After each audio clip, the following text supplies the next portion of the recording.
Hello, welcome back, Nick Lenz's Comic Corner, Classics slash Non-Classics.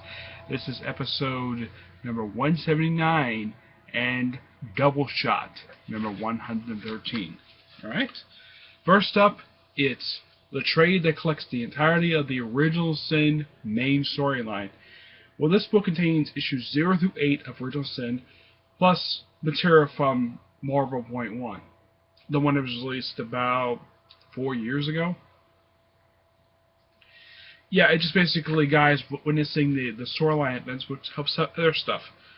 Issue 0 is the origin story of the Watcher, and the rest is simply and in issue 1, and this was spoiled on the internet before this book even came out. The death of the Watcher. Yeah, this image was splattered all over the internet by Marvel Comics when it was first released. Yep. That's exactly what happened. Yep. Basically, this is one awesome event. I mean, a couple of the tie-ins are not very good, but the main story, no one can deny that this is an awesome story. And for some people, it saved events. It was probably, for some people, considered to be one of the best events since Civil War. Heck, you have stuff you've never seen before, like Scott Lang meeting Emma Frost, or Punisher meeting Rocky Raccoon. You get several new first-time meetings ever in this book. Because this book is so good, and I won't spoil who actually killed the Watcher. You have to read the book to see who shot the Watcher. That's the question for 8 straight issues, though it does get solved by issue 8. I am going to give this book a 9 out of 10. It's an awesome book. Pick it up. Alright?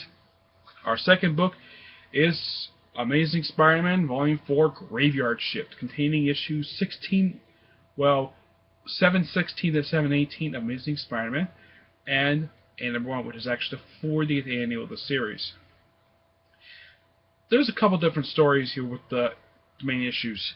Simply put, Ghost. It's basically it's done by Dan Slott and Christos Gage. They do the writing, but writing by Humberto Ramos. Yeah, and this is also the last time you will see his artwork on the book because the guy's currently writing. This guy is currently doing the artwork for Story X-Men. However, for a lot of people, this is probably one of the most disappointing storylines Dan Slott has actually done for Amazing Spider-Man since he took over the writing for the book back in 2010. The backup story with Black Cat, that was more interesting in the main story itself. And that says something, especially for Dan. So even the book is actually better now. But at this point, I'm sure for a lot of people, this is probably the lowest point that the Amazing Spider-Man book had reached in years.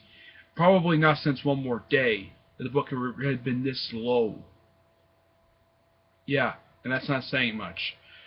Black Cat in the backup story just taking back her stuff, and she nearly kills May and Jay Jameson.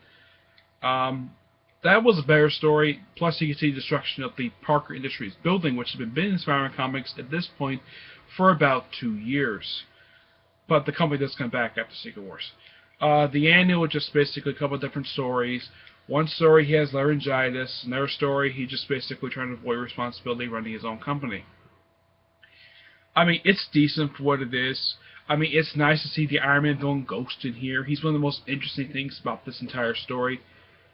I honestly was kind of disappointed, but it's not, let's say, the worst Spider-Man story I've ever told. Oh no, it's not. Not by a long shot. The rating I give this book is an 8 out of 10. It's a bit down from the previous thing, because this thing just came off of Spider-Verse. That's probably the reason people thought this was so disappointing, because of Spider-Verse. Alright? Stay tuned for the next episode, which will be the 188th episode of this series. Until then, see you there. Bye.